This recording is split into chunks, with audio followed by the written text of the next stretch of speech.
മമ്മൂട്ടിയുടെ പ്രവചനം. 2015 ജനുവരി 1 ഞങ്ങൾ മമ്മൂട്ടിയെ കണ്ടു. കാക്കനാട് പ്രിയദർശിനി ഹാളിൽ നടന്ന ചടങ്ങിൽ എം.പിയും എം.എൽ.എയുമൊക്കെ ഉണ്ടായിരുന്നു. അവിടെ മമ്മൂട്ടി സ്വന്തം വീട്ടുവളപ്പിൽ കൃഷി ചെയ്ത പച്ചക്കറി പ്രത്യേകമായി ക്ഷണിച്ച 20 പേർക്കായി വിതരണം ചെയ്തു. അതിൽ ഞങ്ങളും ഉൾപ്പെട്ടിരുന്നു. അങ്ങനെയാണ് ഞങ്ങൾ ചടങ്ങിനെത്തിയത്.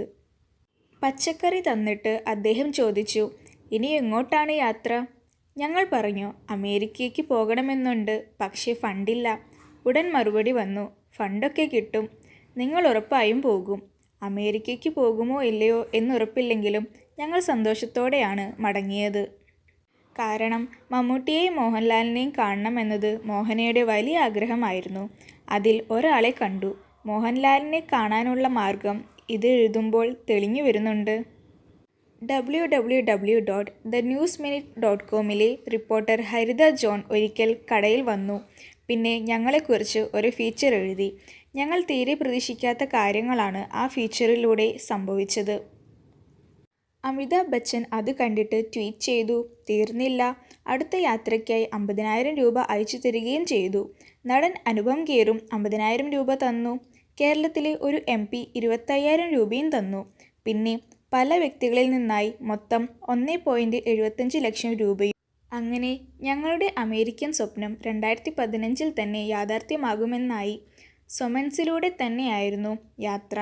മമ്മൂട്ടിയുടെ വാക്ക് അങ്ങനെ ഫലിച്ചു. കാലിഫോർണിയയിലാണ് ഞങ്ങൾ ഇറങ്ങിയത്.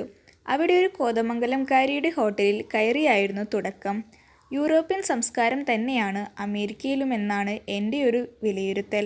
ചരിത്രപരമായും അതിനുള്ള സാധ്യതയുണ്ടല്ലോ.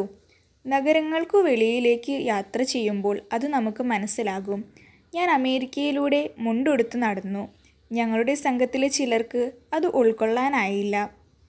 അവിടുത്തുകാർ എന്ത് വിചാരിക്കുമെന്നായിരുന്നു അവരുടെ വേവലാതി. എന്നാൽ അമേരിക്കക്കാർ എന്നെ ശ്രദ്ധിച്ചേയില്ല. ഒരിടത്തും ഒരു പ്രത്യേക നോട്ടം പോലും ഞാൻ നേരിട്ടില്ല. സത്യത്തിൽ നമ്മളാണ് അവരെ നോക്കുന്നത്. മറ്റുള്ളവർ എന്ത് ധരിക്കുന്നു, എന്തു ചെയ്യുന്നു എന്നൊന്നും അമേരിക്കക്കാരും യൂറോപ്പുകാരും അങ്ങനെ നോക്കി നടക്കാറില്ലെന്നാണ് ഞാൻ മനസ്സിലാക്കുന്നത്. ചെറിയൊരു കാര്യം ഞാൻ ശ്രദ്ധിച്ചത്, യൂറോപ്പിലും അമേരിക്കയിലും വാഹനങ്ങളുടെ ഡ്രൈവർമാരെ ക്യാപ്റ്റൻ എന്നാണ് വിളിക്കുന്നത്. വായിച്ചും കേട്ടും മനസ്സിൽ പതിഞ്ഞുപോയൊരു കാഴ്ചയുണ്ട്, നയഗ്ര വെള്ളച്ചാട്ടം. ടൂർ പാക്കേജിൽ നയഗ്ര ഉണ്ടെന്ന് ഞാൻ ആദ്യമേ തന്നെ ഉറപ്പുവരുത്തിയിരുന്നു. മനോഹരമായിരുന്നു ആ കാഴ്ച. 3 വർഷം കഴിഞ്ഞ് അർജന്റീനയിൽ എത്തുന്നതുവരെ നയഗ്ര വെള്ളച്ചാട്ടം സർവ്വപ്രതാപത്തോടു കൂടെ മനസ്സിൽ നിറഞ്ഞു നിന്നു. ലാസ് വേഗസിൽ ഒരു കാസിനോയിൽ ചൂതാട്ടം നടത്തിയതായിരുന്നു യു.എസിലെ ഒരു ദുഃഖകരമായ അനുഭവം. $50 പോയി കിട്ടി. അതോടെ നിർത്തി. പണ്ട് ഞാൻ ഇപ്പോഴത്തെ ചായക്കട തുടങ്ങുന്നതിന് മുൻപ് നാട്ടിൽ ചീട്ടുകളിച്ച ഓർമ്മയായിരുന്നു എനിക്കപ്പോൾ. ചീട്ടുകളിയിൽ ധനനഷ്ടവും മാനഹാനിയുമായിരുന്നു എനിക്ക് എന്നും വിധിച്ചിട്ടുള്ളത്.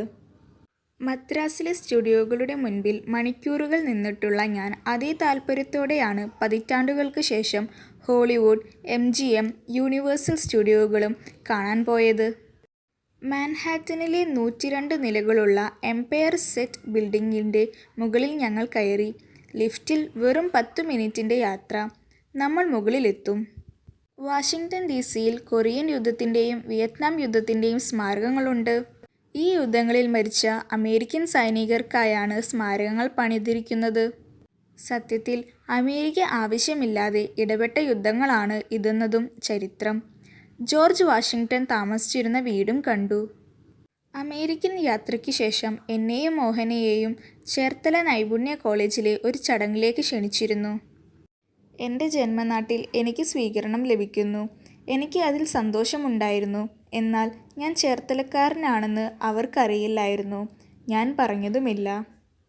2 വർഷം കഴിഞ്ഞ് ഞങ്ങൾ അടുത്ത യാത്ര പോയി. തായ്ലാൻഡ്. റിയ ട്രാവൽസിനൊപ്പം.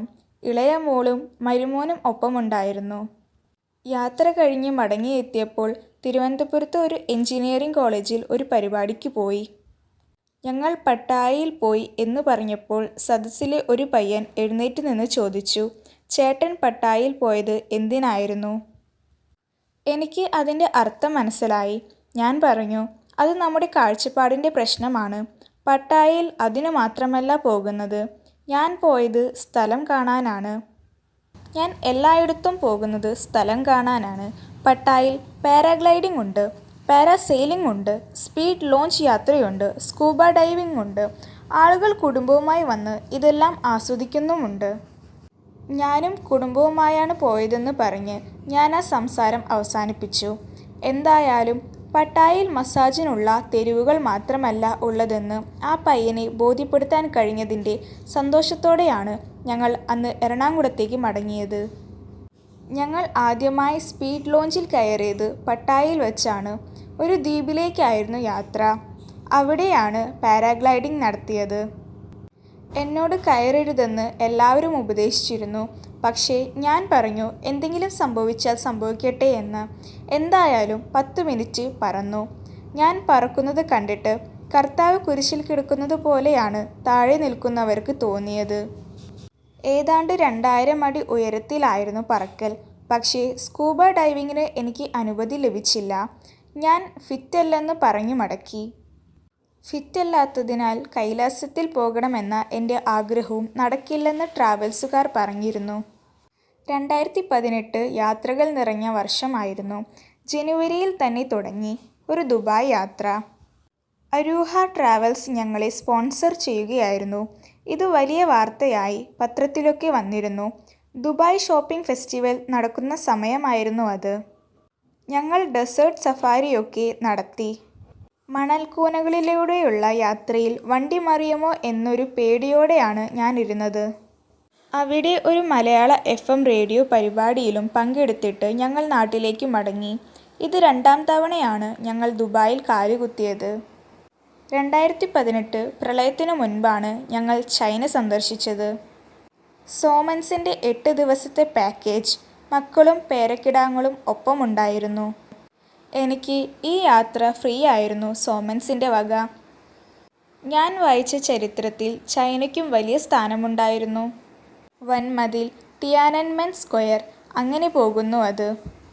ചൈന കണ്ടു കഴിഞ്ഞപ്പോൾ എനിക്ക് തോന്നിയത് അവർക്ക് ഇംഗ്ലീഷ് കൂടി അറിയാമായിരുന്നെങ്കിൽ അവർ ലോകം തന്നെ കീഴടക്കിയേനെ എന്നാണ്. ഞങ്ങൾ പോയ സ്ഥലങ്ങളിൽ കണ്ട വികസനമാണ് എന്നെക്കൊണ്ട് ഇത് പറയിപ്പിച്ചത്. ഉദാഹരണത്തിന് ബെയ്ജിംഗ് റെയിൽവേ സ്റ്റേഷൻ എടുക്കാം. ഒരു എയർപോർട്ടിനേക്കാൾ മികച്ചതാണത്. ഇന്ത്യയിൽ അങ്ങനെ ഒന്ന് കാണില്ല. ടൂറിസത്തിനു വേണ്ടി അവർ ബെയ്ജിംഗ് നഗരത്തെ ഒരുക്കിയിരിക്കുകയാണെന്ന് നമുക്ക് മനസ്സിലാകും. ഫ്ലവർ ഷോ, പടുകൂറ്റൻ അക്വേറിയം എന്നിവയൊക്കെ വലിയ കാഴ്ചകളാണ്. അതേസമയം ഞാൻ കാണാത്ത മറ്റൊരു വശം ചൈനയ്ക്കുണ്ടോ എന്ന് അറിയില്ല. ചൈനീസ് പട്ടാളത്തെക്കുറിച്ച് എനിക്ക് വലിയ മതിപ്പ് തോന്നിയത് ടിയാനൻമെൻ സ്ക്വയറിൽ വച്ചാണ്. അവരുടെ ജോലിയിലെ ശ്രദ്ധയാണ് എന്നെ ആകർഷിച്ചത്.